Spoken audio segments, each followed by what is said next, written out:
حدیث پاک میں ہے، حضرت انس بن مالک رضی اللہ عنہ سے روایت ہے کہ برتنوں اور گھر کے صحن کی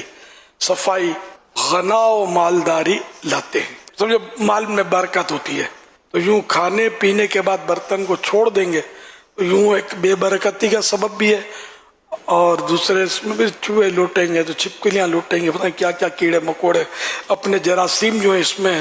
چھوڑیں گے، تو اس لیے وہ دھو کر برتن ڈھانک کر رکھا جائے تاکہ کاکروچ اور اس طرح کے کیڑے مکوڑے بھی اس میں نہ جا سکیں، اس طرح ڈھانک لیا جائے۔ اب مکڑی کے چالے تو حضرت مولا علی شیر خدا کرم اللہ وجہہ الکریم فرماتے ہیں اپنے گھروں سے مکڑیوں کے جالے دور کرو، کیونکہ انہیں گھروں میں لگا ہوا چھوڑ دینا ناداری یعنی غربت، فقر و تنگ دستی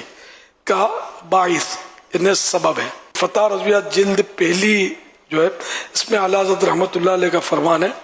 علماء میں مشہور ہے کہ اپنے دامن آنچل سے بدن نہ پوچھنا چاہیے، منہ وغیرہ پوچھتے ہیں، اور رد المحتار میں فرمایا دامن سے ہاتھ منہ پوچھنا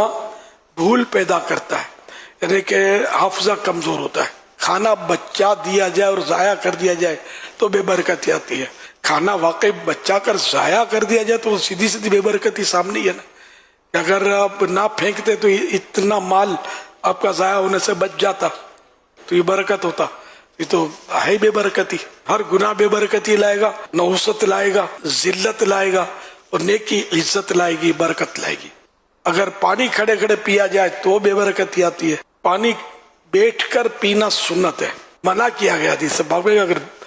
کھڑے کھڑے کوئی پی بھی لے تو اس کو چاہیے کہ اس کو کہہ کر کے نکال دے، اس کو